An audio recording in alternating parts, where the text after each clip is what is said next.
Brandon, Vaughn, Chuck Thokey, Jeff Gear, Spencer Little, Pete Johnson, Emilio with Fastlane Coatings. So I'm gonna MC this. We're gonna get very interactive with this. I want each and every one of you to take something out of this. Who's ready to take notes? Who's ready to ask questions and open their mind to learning some new things?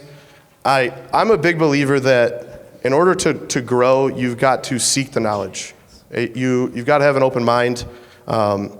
Each one of these guys on here, they've all been successful in their own right, but they've all learned, they've won, they've lost, and they're open-minded, and they're not going to proclaim that they're a guru, but they will be honest with you about what they're seeing in the market. They will be honest with you about what they've learned, and they will share some insightful tips. Let's face it, we're in 2024, and the market's not in a good place right now. Economy's tough. People are not spending money. They're holding back on making decisions as quick as possible. You heard Chuck say it earlier that it was easy to be a successful salesperson in 2020, 2021, 22. People were just order takers because people are spending money left and right with COVID. Now that's not the case. And a theme of the year for Chuck and myself, and I think Brandon agrees too, we've talked about this, is doubling down. And doubling down in 2024 and using strategies that are proven to win. Strategies that will help separate you from your competitors, from your marketing to your sales, and so much more. So we're gonna dive into that. I'm gonna take 3 questions from the audience here in a moment. So think of some questions and raise your hand, and I'll walk over to you and you can ask your question. Who's got the first question? All right. Let's get as many as we can get in, rapid fire style. Yeah. My name's Don, I'm from Melbourne, Australia. And the question is probably for Chuck. I'd like to know how you deal with very large dollar-wise jobs commercially in sales when the companies that I'm coming across are generally price-driven only, and it's a piece of paper that is handed up 3 or 4 stages. So we're dealing with the site manager, we're dealing with the guys that project manager, but then they sit there and go, well, your price is $30,000, $50,000, $100,000 more than the other guys. So when I put the paper down to my boss, and he sees it, all he's gonna see is a number. So what can you do with your price? I'd like you to deal with that if you can. So here's the thing, when you're dealing with commercial, and I know that some of these guys deal in commercial as well, but when you're dealing in commercial, you're typically not going for the same margin. These are much bigger jobs. And so when you're looking at this, the greedy get pushed out really, really quick. And when it comes to commercial, they push price. And inside of residential, price is almost never a concern. Well, they're gonna tell you it is, however, it's usually not. However, in commercial, they have to answer for that. So price is a concern. And so watch where your margins are. I've had some where they're gonna bring their margin down, and it's totally up to you, but I've had margins go down as to close to 20, 25%, which is crazy when you think of residential. But when these jobs are, several $100,000 to $1 million, maybe even a little bit over, that 25, 20%, that's still a lot of profit. That's the way a lot of these big commercial companies, and most of the people that you're going to be bidding against, that's all they do is commercial. And so that's all they know are those lower margins. Now, when you're going to bid, know who you're bidding, know exactly what you're looking for. So you, inside of every company you go into, get the relationship. There is a cheerleader in every company that you deal with. You got to find it. That cheerleader loves to tell you everything that they want. Hey, just so you know, you're going to go in, you're going to meet with this person, and this person. What they're going to be looking for is this, this, and this. You're looking for that cheerleader. And so, you got to start looking for the team inside of that organization that's going to help you win. Anybody else? I'll just do something real quick, and I'd love to hear what you guys got to say. For me, it's demos. Demos sell, and anytime I can get someone on a commercial project to commit to doing a demo and letting us do like a sample patch of it, the odds of me closing that goes way, way, way up. So at the end of the day, it's still experiential. Being able to do things that other people won't do. Our presentations will include videos, will include testimonials, will include, the entire packet, and we'll typically go with like a really high-end proposal platform like Better Proposals or something that is, beautifully displayed and laid out, because you just want to think about how am I edging out everyone else in competition. Commercial is very similar to residential in that way. I would try to, I would expand on the demo thing that Brandon said. You want to try to get in front of whatever the board, the HOA. We do a fair amount of like commercial industrial projects, but I'd say more in like the municipal style, like fire departments, police departments, things like that. And so one of the things that I always tell our sales reps is you're going to give them the estimate, but then you're also going to schedule a time to meet with the board or whoever the decision makers are to come in and demo our product and how we're different and how we're going to make whatever the decision is that they're trying to do a lot easier. And outside of that, it is a much harder sale, relationship selling. So.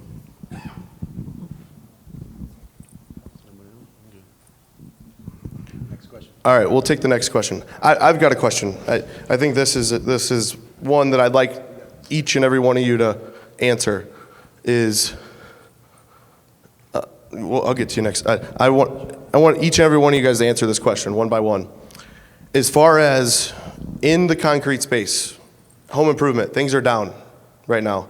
What is one tip that you guys are each telling your team or your customers or the businesses you own to double down in 2024 to win that sale, to separate yourself? What's the one tip each of you guys are sharing with your team and standing on?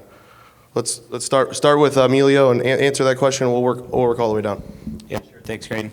So I would say the most important thing that we are doing internally is we're investing in ourselves. We spend a ton. Like I went through Brandon's Conquer program, and I'm now launching a coaching business myself on mentoring on how to scale to hit that beautiful $1 million mark. And the thing is that when you invest in yourself, it's way different than if you come to something free. Like let's say you came to this event free and you didn't pay for it. You're not going to get as much of it as the other guy who paid, because that guy is investing that money in his experience. And when you make that investment, it changes your mindset entirely. What happens is that you are now holding yourself accountable because you spent your precious hard-earned money on making it happen. So when you invest in yourself, there's no excuses because that money's gone. How do I get that back? And the only way to do that is by getting better and investing in yourself and a mentor. Yeah, I couldn't really say it any better. I'm a huge proponent for coaching in business, but I come from the chemical distribution side of things. So what we tell all of our contractors is education through the products and the systems that you're going to be installing. So whether if you're in the in-home or if you're going to be talking to a board on a commercial project, you can talk very educational about the systems, how they're going to benefit that homeowner. And when you talk to the right company that manufactures or distributes the products, they're going to be able to train and coach you into how to talk educational, so you're not just a typical sales guy who's going to go out and try to close, but you're going to teach everything on how it's going to benefit the customer. So for us, what we're really focused on in 2024 is consistency. So you watch everyone on stage, you have systems, you have playbooks, and it doesn't really matter though if when you go out into the field, rep 1 is doing something different than rep 2, right? And rep 3 is doing something different than rep 4, and rep 4 is doing something different than rep 5. And so for us, we're really focused on consistency. So no matter what, whoever rep goes out for deluxe garages into the home, they're going to follow the same process. They're going to have the same pitch. They're going to make it themselves. They're going to put their personality into it and everything like that. But it's going to be very, very consistent. And what that allows us to do is take that data back and really look at the numbers and say, okay, what's working, what's not, and where do we need to make changes as an aggregate, right? Early on, I was really had a lot of focus on skill set, right? I'm going to go find the best sales rep, and that's hard to do, right? And so you have to be able to put in those systems and then be consistent enough to read that data to be able to make those changes, and that's what we're looking at. Creighton, I actually completely disagree with you. It's the greatest fucking time to sell concrete coatings, quite frankly. I was actually talking shit to Chuck when you were up here. I was like, I don't know if Creighton realizes this, but the stock market actually just hit an all-time high yesterday. So I don't think that there has been a better time to sell concrete coatings. We were up 30% last year. My CFO's back here. I think he's got us up for another 30 or 35% growth in 2024. So it's really just mindset, utilize, turning your organization, like Chuck says, into a training organization. And then one of the things that we really focus on, and we're making a much bigger focus on, is, the use of AI and technology in our business, and how we can continue to get, bigger, better, stronger, faster, moving into 24 and 25. I mean, we're already planning, 2025, Q1 of 2025. So 24 for me is already done. Like, we already have the plan, it's set, it's ready to go in motion. 25 is really where we're focused. For us, when we look at doubling down, we're doubling down on grassroots and guerrilla type marketing. Because you can go out and spend more money. I don't know if you guys know this, but inside the retail space, the average cost of an appointment is $450 to $500. And so what are you going to do? Just raise that, keep it going up? I mean, now you're chasing your sales reps. So we do a lot of the grassroots marketing. We love what we call the Watch Us Work card. So before a job gets done, we send out a thing, and at the top it says Watch Us Work. And we're given the address where we're going to be installing. And not only that is this is like a carnival out in the front yard. And so we have the sales rep that sold the job. They're going to be there. We've had where the good humor guy was there giving out ice cream, whatever. But they're over there watching how this project goes on. And the sales rep's talking about what's happening right now, how did we get to this point, why are we doing this? And before you know it, you've got 2 or 3 other people that want to do it too. When I had mine done, I mean, we had all of our neighbors kept coming over, hey man, how much does that cost? How much does that cost? So they were very, very interested. And so we sold 3 of our neighbors. It was probably the easiest sale that the sales rep, well, I sold it for him, but it would have been the easiest sale the sales rep had ever made. But again, there's a lot of other things that you can do. There's 2 things inside of the home improvement industry that not only does the homeowner not exactly enjoy, but it's still the most effective, and neither is the sales rep, which is canvassing, is still the most effective form of marketing inside of home improvement. The second is the day of discount. Nobody really likes it, but it's still the most effective way of closing. I'd say the big focus for us is getting really, really sharp with your numbers. Math is the path. And every single item on your P&L should have a percentage roughly tied to it. So getting really, really granular. I love that Jeff said they have the 2024 plan done. They're already working on 2025. You'll hear that as a common thread with any successful business owner. Watch your closing rates. Look at your marketing. See what your cost per lead is on each one of your marketing channels that you're doing. What's your closing rate on those? What's your customer acquisition cost, your CAC? And drill down on those for every single one of your marketing channels. Look at that every single month. Fill out that little spreadsheet. How much did we pay for the month? How many leads did we get? How many estimates did we generate from those leads? What was that conversion rate? What was this? And you just start looking at your business like a scientist and start just kind of optimizing. Working with Chuck, we got our closing rates up a certain percentage, and we also got our average ticket up by quite a large percentage. And when you look at how much that compounds over the course of the entire year, like some little small tweaks and changes that you just kind of dial in and optimize stuff can see huge results. So it's not sexy. I wish I had a sexier answer, but numbers, go find out how to make them sexy, because they will make you an unbelievable amount of money and make you a lot more successful this year. Hey, Brandon, can I add something else? Yeah. Excuse me. So another important thing, look at brands like Coca-Cola. What did they do during the Great Depression? Everybody stopped marketing, right? Because your marketing spend is the first thing to go. It's the last thing that should go. Because if you don't have your marketing engine working for you in a down time, who's going to remember you when times are good? So that's the other thing that we're doing is we're going hard in the paint on our marketing this year. And yeah, we're going to be spending more, but then it's going to also turn into a lot more revenue in 2025, guaranteed. I like it. We've got a question over here.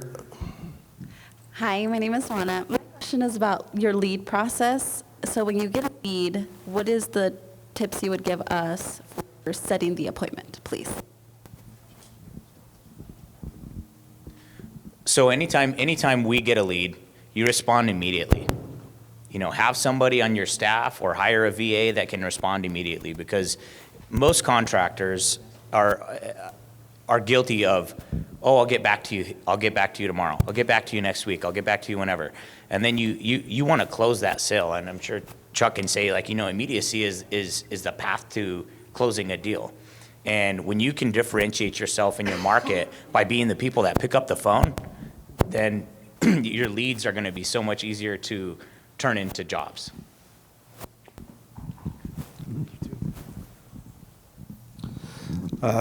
Speed to lead is always going to be king. One of the things that we do when we walk into a market, generally we're hiring, I would say never less than 2 sales reps, but generally we go 2 to 3 sales reps. And so what happens is I can get to your lead way faster than probably you guys could, because I have 3 sales reps capable of running 5 to 7 leads a day. And so if you guys only have 1 sales rep that you're only giving 3 to 5 leads a day to, I can get to 45 leads way faster than it take you 2-3 weeks potentially to get to that. We can roll into that in 4 or 5 days. And so when we're setting appointments, we're going to get speed to lead is always going to be number 1. But then you also have to have some type of drip campaign falling in behind that via text and email. So follow up with those. And so we make actually 33 contacts with a consumer before we consider the lead actually dead. Unfortunately, we would probably start borderline going to jail if we go much past that. Question on your 33-day, you said 33 times. What's the time span? 12 days. We are a jealous ex-girlfriend.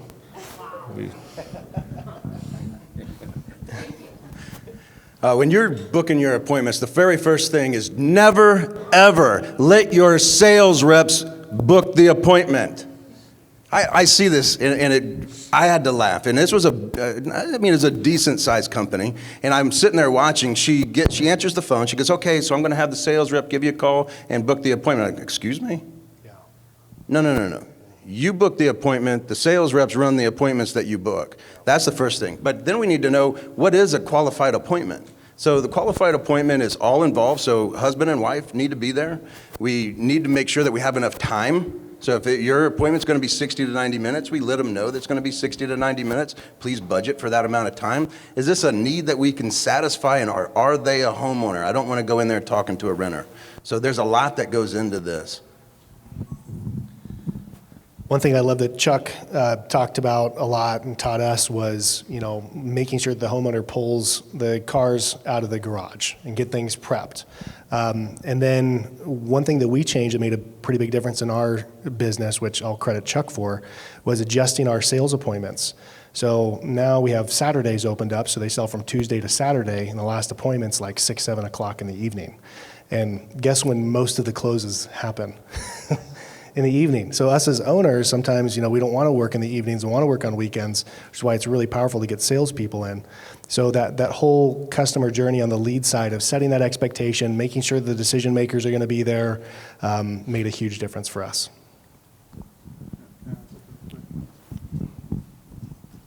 One thing that I've seen for us with inbound leads too is that your call room has to pick up the phone and dial. It's a different way that the phone rings now in 2024, right? You get a Facebook lead form, you get, a text message or whatever, and we really saw a heavy increase in our appointments booked when we're dialing. So our call room is dialing 100 dials every single day to those warm leads, to those prospects, and getting them on the phone to get them booked. It's much faster than texting and all that kind of stuff, and you kind of get it done. So 100 dials a day, I think, is a good. I'm going to give you guys a gem really quick. So how many times do you find that you go out and see somebody and then they don't do business with you and they just ghost you? They never answer your calls. After about 2 weeks trying to follow up, I want you to send this text. I want you to write this down, because this is worth the flight over here. It'll pay for your flight. It's one small text message that we send out. It is the most successful text message in home improvement. Hi, Betty.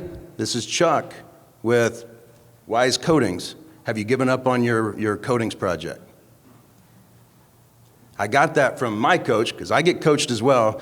So my coach is a guy by the name of Chris Voss. And he's a hostage negotiator. So when your customers are holding you hostage, who are you going to go to? So that is key. I got one thing to add. I think they've all touched on it, and I think Jeff really brought it to home. An appointment setter, a customer service representative, you have to have that position. We are all marketing and sales organizations. The work does not just come to you anymore. Like Spencer said, they're dialing. They're not just waiting for calls to come into them. They're making the calls. Like Jeff said, they're hitting them 33 times in 12 days. Yeah, that's a restraining order right there. But the one thing I've learned personally in my own organization is the value of having somebody solely dedicated to that. If you're spending the money that some of us spend on marketing, you're generating a lot of leads. And the way that you get a Facebook lead, the way you get a Google lead, they all come into you. You got to reach out to them. The speed to lead Jeff mentioned, that's the success, the tip to successfully getting appointments booked is how quick are you actually reaching out to them. And having a customer service rep or appointment setter that is fully dedicated to that, not an admin or that's part of their job. Somebody that is on the phone all day, every day, that understands who you are, what your brand's about, that understands the frequently asked questions and sets your sales rep up for success. That's the key. At the end of the day, we spend all this money on marketing, we set these appointments, and if we're not setting the expectation of what that customer should expect when we arrive on the home, like Brandon mentioned, pull the cars out. Chuck's always talking about do the inspection. Jeff's talked about using all these tools in home to present the proposal. Share the price with them while you're there. You got to bring home all this stuff, but the value of having a CSR is huge because you're going to have a higher booking rate, which is going to set your team up for success. So guys, I have a question for Chuck. I think I just heard Chuck. One of the best ways to close is to offer a discount to get the contract signed that day. Say you offer that discount, they don't bite. A few days later, they follow up. Are you still offering that same discount? The question is do you still offer the discount? I get this a lot. You got to understand when a sales rep goes out that it costs the sales rep money. Most of those sales reps don't understand it. And I tell the homeowner, hey, you know what? I'm going to tell you right now, if you call me later, if you call me tomorrow, if you call me, more than 24 hours from right now, and you decide that this is something you want to do, I can't give you this deal, but I'll give you a deal. I like to leave cliffhangers. I'm never going to leave them with knowing exactly what I'm going to do. Because as we all know, if they know exactly what I'm going to do, then they don't need to call me. They know exactly what they're going to get. So we let them know, hey, I can't give you this, but I'll make you a deal. Anybody else? I think that, when you're thinking about that, right? Like you ever eat microwave food? Like you go out and you get a meal and then you bring it back and it sits in the fridge. It's kind of like what that sale is, right? You're still going to eat it, but it might, what I like to do is I like to leave them on the cliffhanger like Chuck does. And, maybe it's $100 more, maybe it's $50 more. But the problem is you lose all credibility if you give them that exact same deal 24 hours later, even further. So we get deals all the time, guys, from 12, 9, 6, 3 months later. And ultimately what happens is we have a rehash person. That's all they do is they're rehashing deals. And, he comes and he tells me, he's like, hey, it was $750 more. And the customer bought it because that was what the deal was. It was today for $750 less, or 9 months from now, you're going to pay $750 more. And what's funny is the people will still do it. It's kind of crazy. Yeah, just backing up on the rehash, and I stole this from Chuck at the last Top Rep, but we actually do happy customer calls on our appointments. And so we'll call them within 24 to 48 hours. And, you ask a series of questions, did Jacob smell good? Was he on time? All of those things. And the last question you just say, hey, I'm just curious, what was the reason that you didn't pull the trigger? And they kind of have their guard down a little bit, and they'll kind of give you insights, right? Maybe it's price. Maybe it's not price at all, though. Maybe it's, they're moving and they're just waiting for a check to clear or something like that. And that's really helped us kind of honor that same day price. And, we'll continue to work with them to figure out what they need to move forward. How do y'all, in this industry, how do y'all get your reps up to speed with application training so that they can be technical experts for the homeowner? Yeah. They install. They'll do 2 or 3 days of installs, and then we'll have a couple days in the classroom where we're kind of going over our products and technical data sheets and all that kind of stuff. So in an ideal situation, depending on the need for us, we try to make them do at least 1 week of installs in the field. Ideally 2, and then they do a week in the classroom with the sales trainer, and then the following week after that, they're out, riding with other sales reps. So it's roughly, I'd say, 2 to 4 weeks of pretty significant amount of training before they're kind of cut loose. And a sales rep doesn't actually understand concrete coatings until you put that asshole on a hand grinder. The first time he grabs that Metabo and it walks away from him, he really starts to get the feel for what it is that we do every single day. And I think he has a lot more respect for it. Greg's laughing because he knows what I'm talking about. That Metabo really's got some power on it if you got the right blade on it. And these guys, first thing the sales rep does is slams that grinder right down into the ground and digs a hole in it that you guys got a mender. So it's like, the more you can make them realize it, we actually just, while we've been at this conference, we had a sales rep sell a pool deck for substantially less than he should have done. So now he gets to learn how to install a pool deck because he didn't understand why he sold it so low. And I said, well, we're going to find out today, it's and you're laughing because right? I'll just add that we spent about $30,000 in videography our first year and created a whole LMS system for training videos for every position in our company. Technicians, salespeople, we laid out, we had a videographer come out and record. We hired an actress to be the homeowner as well, and the whole gamut. So if you create a lot of the systems in your business, thinking about how can I create as much time back for people, staff, team members, to where they don't have to be the ones to say that, you can process people out that way. And then 3 steps of training is tell, show, watch. So you tell someone how to do it, you show them how to do it, and then you watch them to make sure that they've actually learned it. And watch part is where most business owners fall short. They don't watch for long enough. You have to watch way longer than you think you should have to watch someone to make sure that they're doing it right. But inspect what you expect. And that's a big part of the training process too that you can't leave out. So that's kind of what we do is we specialize in installation trainings, but we highly encourage all the sales reps or anybody within the organizations to come to the training, which is more than 2 days, which is more than a 4x8 board, and we talk in depth about the sales process and again the products and how it's going to educate them, and more importantly they can sound educational to the homeowner.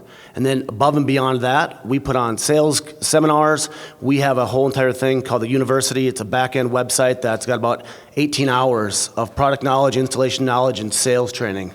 So anybody that comes to our training gets access to that. And so it doesn't matter if it's just our system or theirs, it's the sales process that's going to educate a very basic sales owner, a salesman, who's going to understand the products after they've been through class, they've messed up a floor like Jeff has talked about, and then they go on site and go run all the leads like they're going to be doing with, like Jeff had mentioned. So product education and training, they should be coming to every single class, everybody in your company. I would agree. One thing I want to add to that, you guys talked about putting them out in the field, training them. How long do you keep a rep before you say no more? How long do you give them to perform? Yeah. So we hired an awesome salesman.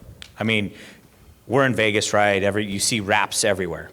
And this guy, top level salesman, he scored the deal to put the jersey on top of the what's it called? The Statue of Liberty when the Knights won and it was covered in a Knights jersey. Like he sold that kind of stuff. He came to us. He was a dear friend. He was burnt out on his industry. I said, okay, you know, I teach him, I show him all this stuff. He's like, oh, I can't do installs because of my back. And I'm like, well, you're going to struggle on selling. He sold maybe, what was it, Kimberly? Yeah, 3-4 jobs in 2 months. I'm like, I love you, Michael, but you're done. You know, we can't do this anymore. Our current installer, he had his own flooring company, and that's another story. And he came to us, and we hired him as an installer. So he was on his hands and knees for a year. I'm not saying have your guy on their hands and knees for a year. But until they understand how hard it is to do a floor, and until they understand how costly it is when they make a mistake, when your installers make a mistake, or if they miss something during the sales process, like, oh, you know, there's 50 feet of cracks that is gonna cost me out of pocket $200 in labor and material. They don't think about those kinds of things. But when they actually cut a crack open and they have to fill it and grind it after, because the mender's hard to grind after, right? So until they understand that, sure, they can know the numbers, but if they understand the repercussions of what happens if they don't do something right, it's not going to make sense to them. And then you as the business owner are eating the cost because now you have to send your team back out to remedy something or do whatever. And like Jeff said with somebody doing pools, I was talking with Megan, our operations manager, and she's like, well, you know, we should look at doing pools. And I remember standing in a pool month 2 when we first started our company. I mean, with very humble beginnings, Ford Explorer pulling a rented by the day U-Haul trailer.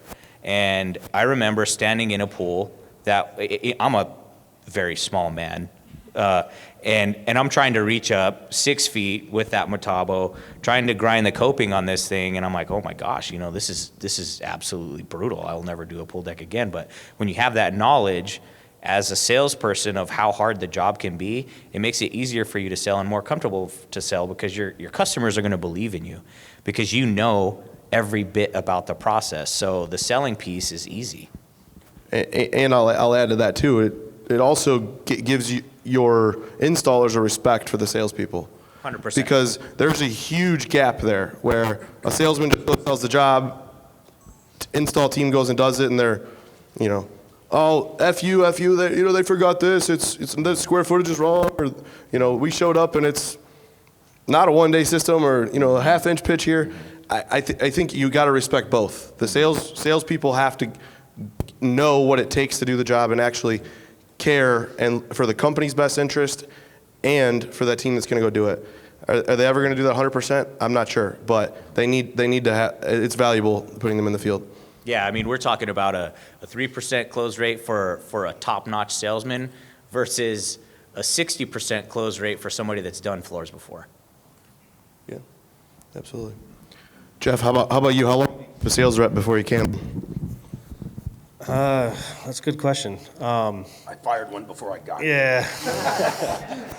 Well, I think the better question would be, you know, Chuck, how many $1 million sales reps have you trained? $1 million sales reps, quite a bit. Well, in the coatings industry, it's a little different. So Yeah. But you've trained quite a few, right? a lot. So, you know, sales is actually the floor for us in our business. It goes production, marketing, admin, sales. And basically what Chuck just told you is that sales guys are a dime a dozen. And if you're a sales guy in here, sorry to tell you, you're a dime a dozen. We can train a new one tomorrow, all right? And so I like to give our guys 30 to 50 leads. It's attitude, not aptitude, you know. And if you show a good attitude, if your reel of recordings are good, if you're just there almost, okay, but you're not quite where you want to be, then it's really just more of a function of training. And then I got to look at my GMs and my trainers and say, hey, you know, Chuck's reels actually sound really good. Everything that he's doing sounds, he just can't get the customer over the hump. So what are you guys doing? And so we might fire a trainer before we fire a sales rep. So it's just something to think about. You can drop the mic on that one. That one is good. There's a lot of times when we're always looking at the sales rep. Sometimes we need to be looking at the trainer or the sales manager. You know, we don't always look there. You know, we'd look, oh man, my sales manager, he's my integrator. Well, you might want to rethink that. If we always want to know where that problem truly is. And so we train the trainer more than we train the reps. When people say, hey, Chuck, we want you to come out and train the reps, I'd rather come in, make sure that you have the right sales manager, and then we'll start to train the sales manager, because if it came from me, well, they're about to see my taillights here in about 8 hours. The sales manager is the one that has to hold them accountable, and he's the one that's on his phone the whole time. I'm training. So, as far as how long do I keep a sales rep? Always too long. No matter what, it's always too long. You're thinking like, they're going to get it. I know they're going to get it. And as soon as I put that out there, I know it's time. That's a good point. How long do you keep a sales manager? Same. The only thing I'll add that I don't think anyone mentioned before is this is part of the reason why you have performance pay and commission pay. I've seen organizations have really high salaries and low commission. They're scared to hire people on sales, on commission only, because they just don't find they keep salespeople very well, which is a good indicator you're getting the wrong salespeople. And so we will oftentimes find that a salesperson probably ends up firing himself because he can't sell enough to put food on his table. And so that's usually another way that they can exit.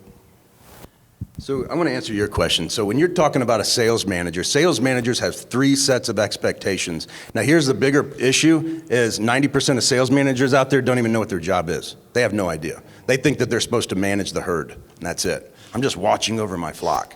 But when you're looking at your sales manager, you have performance expectations, administrative expectations, and self-development expectations.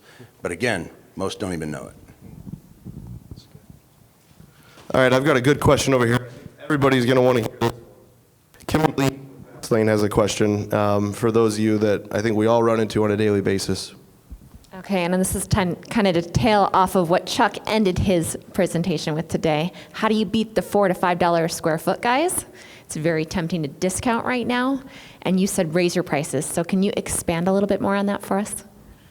So we hear quite often, we hear more of it inside of coatings than any other business. But here's the thing that I want everybody to understand. So I was working with a company, they were the high price company, and the sales reps come in and they says, hey, our prices are just too high. Well, not too much longer after that, the low price company calls me in that same town. It's their competitor. They're the low price company. I go in there. You guys know what the sales reps are complaining about? The price is too high. The price is always too high. So I want you to understand one thing. Your job is to sell the homeowner, right? The homeowner is supposed to show you that your price is too high. Here's the problem. The homeowner does a better job of it because we're closing at 40%. That means that 60% of your homeowners are better sales reps than you. That was saucy. Man, I will say it's weird. Chuck told me the same thing when he was coaching us. He's like, the best way to combat low prices is to raise your prices because there's such a big price gap and disparity that a customer second guesses themselves. It's like, what am I missing? They're going with the Chuck in the truck guy that's got the door magnet signs or even a franchise, or it doesn't really even matter what it is. When they see someone that's way down here and you're way up here, then they start thinking to themselves, well, okay, there's got to be something that I'm missing. That customers don't really want the cheapest.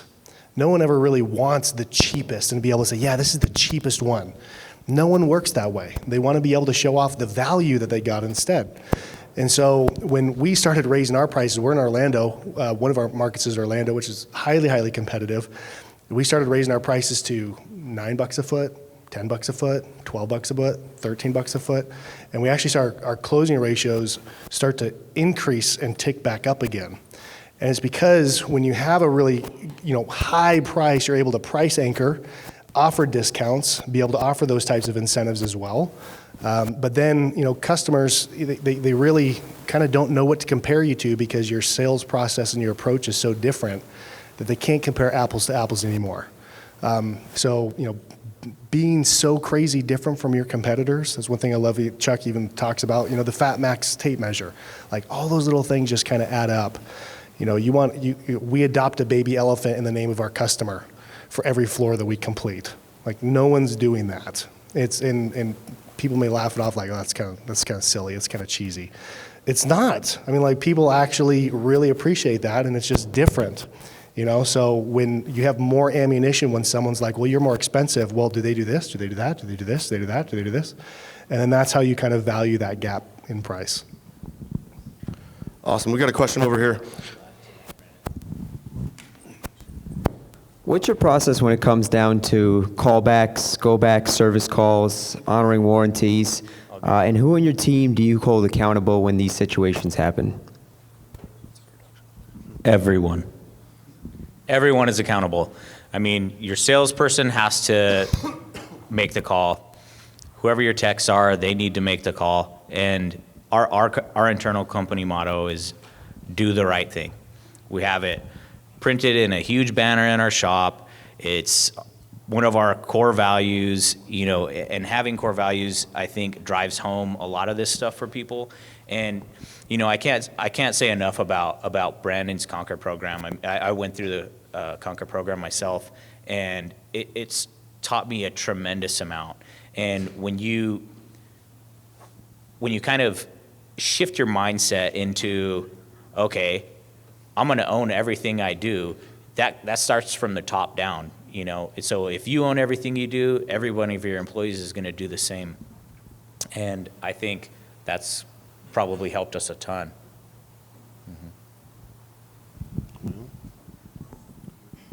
So I'll add to this question real quick, and then I'll jump to the go backs. So one thing that I'm seeing, like the $4 and $5 are pricing. To me, it's more of an internal problem than it is a customer problem.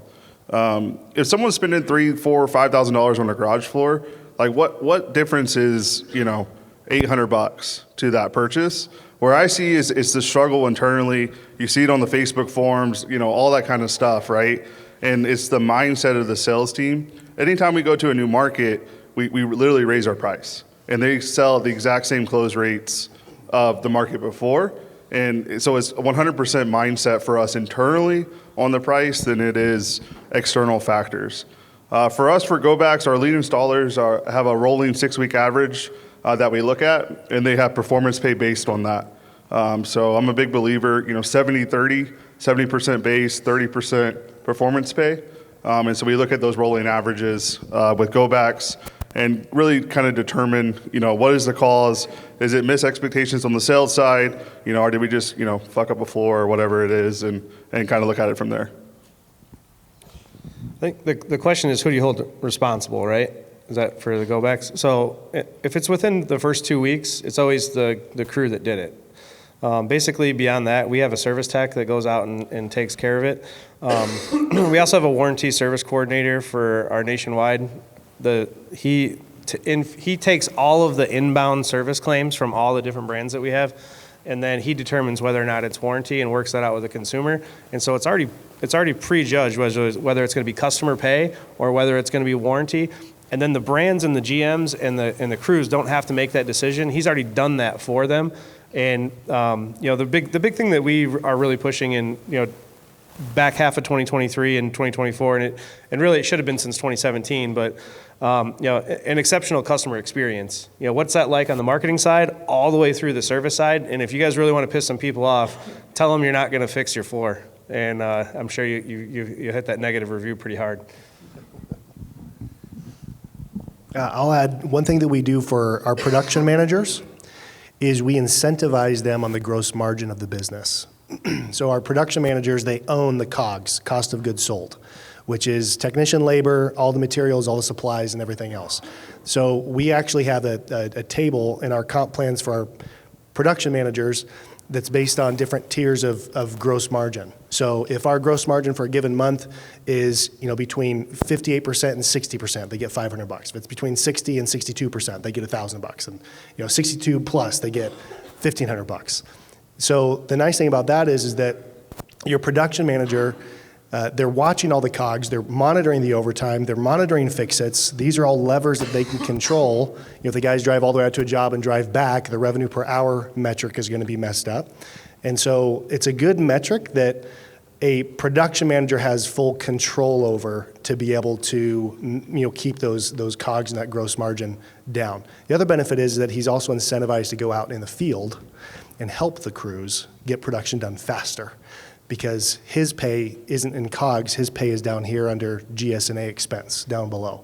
So now he actually knows that he can kind of make the numbers better if he goes out and helps the guys get done, jobs done faster. So it's like an additional incentive for him to go out and do that, which is kind of nice. Awesome. Let's end with one more question, then we're going to close out the sales panel. All right, Nathan.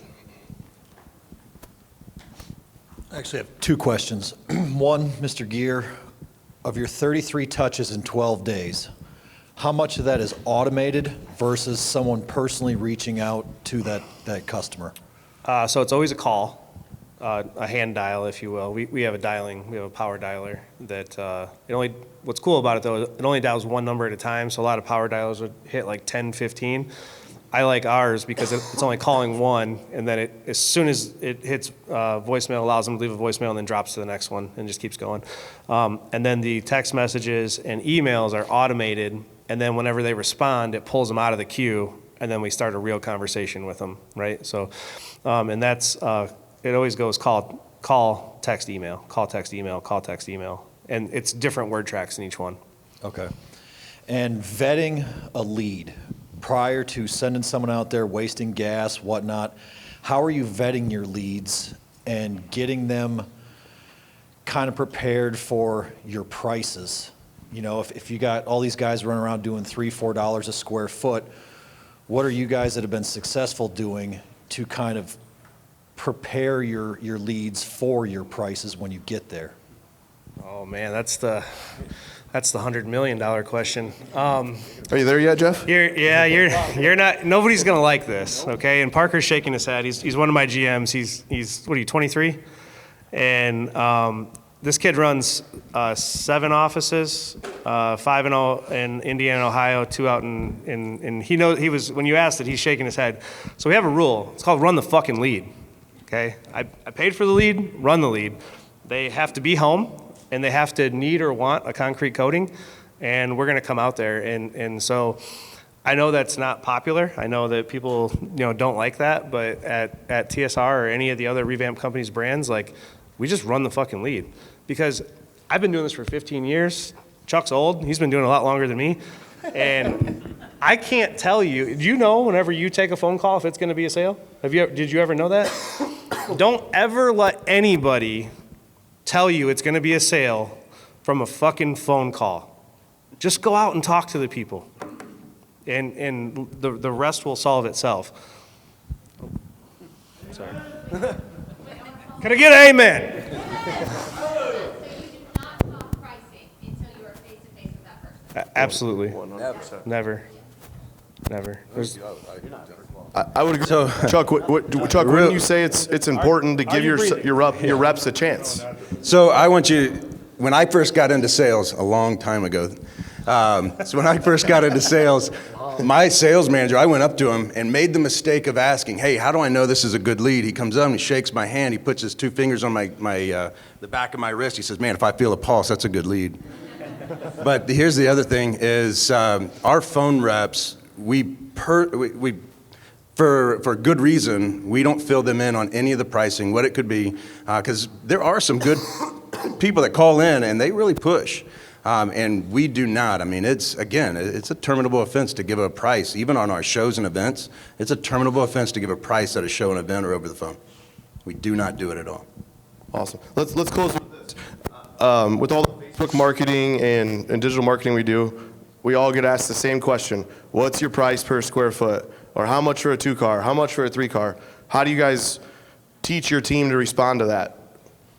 So if it's at a home show, say, absolutely, I'd love to answer that question, and then we just keep asking the other questions. And then right after that say, hey, so the guy that's going to call you or the lady that's going to give you a call, she'll be able to answer that question. Well, she's waiting for it because she knows that's coming. Oh, no, I can answer that for you. No, that's no problem. Then she's going to go ahead and book the lead. So when our guy comes out, he's going to give you that price that you're looking for right now. He's going to give you that price right down to the penny. So they're always pushing for the next thing. So, but we never say no.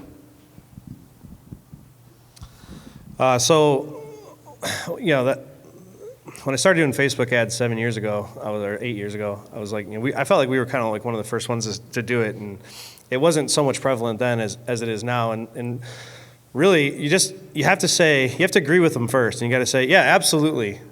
I'd love to get that taken care of for you. That's like always the first line, right? And then you drop in. All of our estimates are done on site, and it looks like your zip code, because everything to us comes in by zip code. It looks like your zip code is, Chicago, Illinois. I actually have Dave. He's going to be driving right past there at 1 p.m. And so if I have somebody who I know is going to be a hard set right out of the gate, I'm going to disarm them by saying, hey, we're already here. He's driving by. We're going to give you a quote while we're on our way to another consumer, and then take the pressure off. So, and it's not 100% foolproof. You're going to have the people that totally blow up and be like, why can't you give me a price? Here's how much square foot I have. Say, I just always do this. Hey, you know what, Brandon? No worries. When you're ready to get this project, at least get an estimate on it, I'd love to stop by and come out and help you. Like, that might be the only vetting that we do, and it's only because it's outside of bounds of what our protocol is.